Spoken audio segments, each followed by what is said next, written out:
12 নং সালামদুয়ার ইউনিয়ন শাখার উদ্যোগে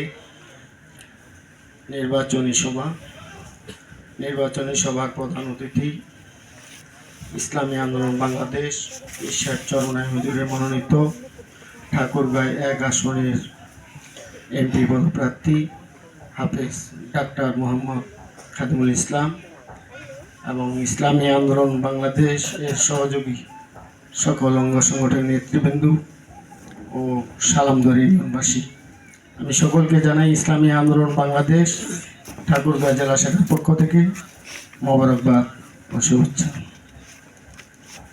আসলে রাত অনেক, কথা আমরা সকলেই জানি, আমরা এখানে কেন আসছি, উদ্দেশ্য কি। আমি শুধু একটা কথা আপনাদেরকে শেখানোর উদ্দেশ্যে বলবো। আজকে বেশ কিছুদিন থেকে আমি একটা জিনিস লক্ষ্য করতেছি, আমাদের নির্বাচন একটা দল আমাদেরকে একটা মিথ্যাচার প্রচার করতেছে। এটার জবাব মনে হয় আমাদের জানার দরকার। এই একটা দল, আজকে আমি রায়পুর ইউনিয়নে ঢুকে অনেক জায়গায় অনেক লোক আমাকে আসে কথাগুলো বলছে। পীর সাহেব চরমনে নাকি ক্ষমতা লোভী, উনাকে প্রধানমন্ত্রী পদ চাইছিল, যার কারণে দেওয়া হয়নি, উনি জোট থেকে বের হয়ে গেছে।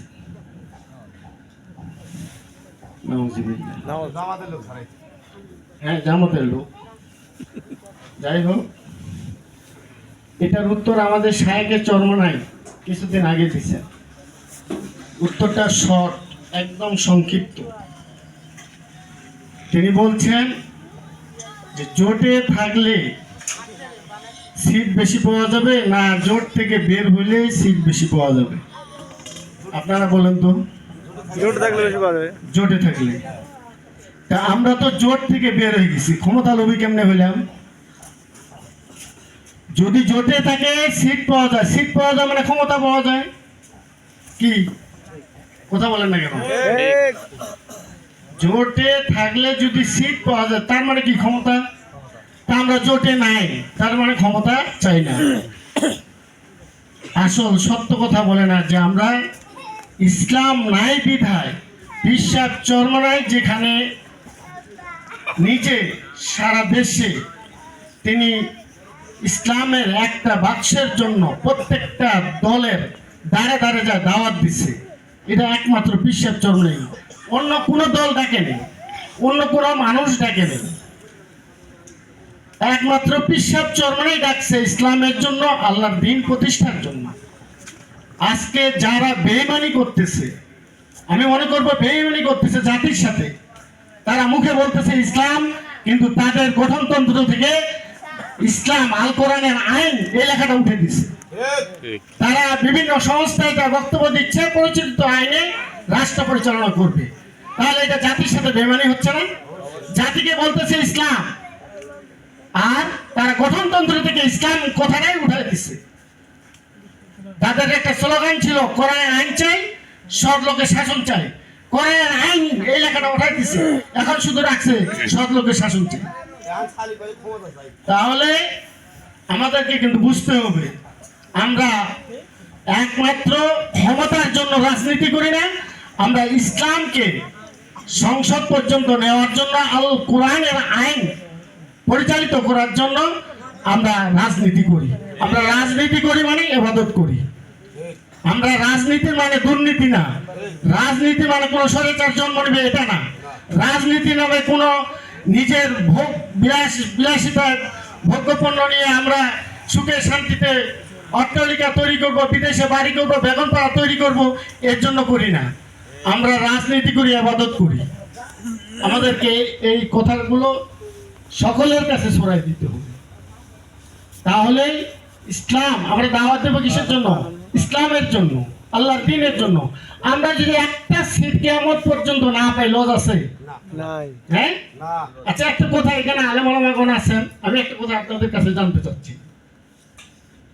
আমরা যে কাজটা করি, যদি এটা কোরআন আইন সংসদে নেওয়ার জন্য আমরা যদি এই চেষ্টাটা করি, তাহলে এটা কাজটা কার? নবী হলা না, রসুল হলা না? এটা নবীওয়ালা কাজ না? তাবলীগের সাথীরা কি বলে? নবীওয়ালা কাজ করে। সেই হিসাবে আমি কথাটা বলতেছি, যদি এটা নবীওয়ালা রসুলওয়ালা কাজ হয়। আচ্ছা, আমাদের রসুল সাল্লাল্লাহু আলাইহি ওয়াসাল্লাম, আমি কিন্তু আলেম ওলামার কাছে শুনে বলতেছি, আল্লাহ রসুল সাল্লাল্লাহু আলাইহি ওয়াসাল্লাম তিনার পূর্বে 1.5 লক্ষ, মতান্তরে 2.5 লক্ষ নবী রসুল আসছিলেন না? তার আগে দিন প্রতিষ্ঠা করতে পারছেন? শরিয়া আইনে রাষ্ট্র কায়েম করতে পারছিলেন? হ্যাঁ, অনেকেই পারেন নাই। অনেক নবী, যেমন নূহ নবী 900 বছর, 950 বছর তিনি দাওয়াতি কাজ করছেন আল্লাহর দিন প্রতিষ্ঠা। আমি শুনছি আলেম ওলামার কাছে 40 জন, কোন কোন রেওয়াতে আছে 60 জন বা 70 জন বা 80 জন। ওনাদের কি লস হয়েছিল? আমি কোথায় এটা বলতে চাচ্ছি, লস হয়েছিল? আমাদের কোনো লস আছে? লস নাই। আমরা আল্লাহর দিন প্রতিষ্ঠার জন্য প্রত্যেকটা মুসলমানের ঘরে ঘরে হাত পাকার প্রতীক দিয়ে দাওয়াত দিচ্ছি। আল্লাহ যদি কবুল করে তাহলে ইনশাল্লাহ হাত পাখা ক্ষমতা যাবে, আল্লাহ কবুল না করলে যাবে না, এটা স্পষ্ট কথা।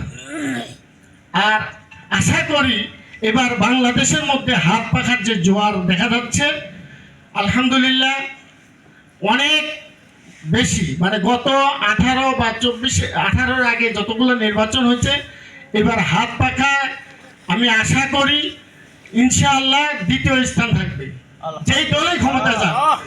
একটা কথা আজকে বলে দিলাম, এটা মিডিয়ারাও প্রচার করতেছে। আশা করি আমি ইনশাআল্লাহ, যেটা দেখা যাচ্ছে সারা দেশের মধ্যে, আমাদের ঠাকুরগাঁও উত্তরবঙ্গে হাত পাখার জোয়ার কম, কিন্তু আলহামদুলিল্লাহ সারা দেশে যে জোয়ার দেখা যাচ্ছে, হাত পাখা দ্বিতীয় নম্বরে থাকবে ইনশাআল্লাহ। এবার ঠাকুরগাঁও আমরা যেখানে যেখানেই যাচ্ছি নির্বাচনী প্রচারণায়, আলহামদুলিল্লাহ অন্যান্য বারের থেকে এবার সারা পাচ্ছে বেশি। আমাদের 2 নং আসনে আমি হরিপুরে গেছি, ওরা সানন্দে গরম করতেছে, আমরা পৌঁছাইতে পারতেছি না। কারণ কি? জনগণ এখন সচেতন, জনগণ এখন দেখতেছে সোশ্যাল মিডিয়া প্রত্যেকের পকেটে পকেটে কারা বেঈমানি করতেছে, কারা বেঈমানি করে না, কারা জাতির সাথে মিথ্যা কথা বলে, ইসলামের কথা বলে বেঈমানি করতেছে, আর কারা শুধুমাত্র ইসলামকে সংসদে নিতে চায়। আরেকটা কথা বলে শেষ করবো ইনশাআল্লাহ। আমরা জানি 54 বছরে আমাদের দেশে যারাই ক্ষমতায় গেছে, বিস্তারিত বলার প্রয়োজন নাই, আপনারা সকলে জানেন, আমার থেকে এখানে মুরব্বীরা আছেন, আপনারা সকলে জানেন 54 বছরে আমাদের দেশে, আমাদের কাছে যে কোনো সংগঠন যারাই ক্ষমতা গেছে আমাদের কাছে আসছে, সুন্দর সুন্দর কথা বলছে, বলে আমাদের ভোট নিছে, ভোট নিয়ে সংসদে যায়, তাদের কথা বা প্রতিশ্রুতি ঠিক রাখেনি না? ঠিক রাখছে? ঠিক পাইনি আমরা। এই দেশের উন্নয়ন হয়নি, উন্নয়নের নামে তারা কি করছে? নিজের উন্নয়ন করছে, তারা বিদেশে বাড়ি করছে, গাড়ি করছে, অট্টালিকা তৈরি করছে। এই দেশের জনগণের কথা একটিবারও তারা ভাবেনি, তারা জনগণকে ধোঁকা দিছে বারবার। এটা কেন? আল্লাহ ভীরু, যারা আল্লাহ ভীরু এরকম নেতা, যোগ্য নেতা আমরা সংসদে পাঠাতে পারিনি, আমরা তাদের কথা ভুলে গেছি। এখনো কিন্তু ভুলতেছি কিছু মানুষ। আমাদের ভোলা উচিত, দেখা উচিত যে 54 বছরে এর মধ্যে 5 আগস্ট আমাদের দেশে একটা সংগঠিত হয়েছে। এই 5 আগস্টের পরে পীর সাহেব চরমনাই যেভাবে সারা দেশে সফর করে দেখলেন যে মানুষ ইসলাম চায়, এই জন্যই তিনি ইসলামের বাক্স একটা করতে চাইছিলেন। তা আল্লাহ রহমত, ইসলামের বাক্স একটাই আছে বাংলাদেশের মধ্যে। ইসলামের বাক্স আর দ্বিতীয় কোনো দল বলার মতো মুখ রাখে না। আছে দল, কিন্তু তাদের মুখ নাই। তারা ইসলামের কথা বলবে, ইসলামের দল বলবে, এই মুখ নাই। এটা বহু দলিল আছে, যা ওদিকে জানি। আমি যে কথাটা বলতে চাচ্ছিলাম, আমরা 54 বছরে এই দেশের কোনো উন্নয়ন দেখতে পাই নাই, বরঞ্চ এই দেশ দেউলিয়ার দিকে চলে যাচ্ছে।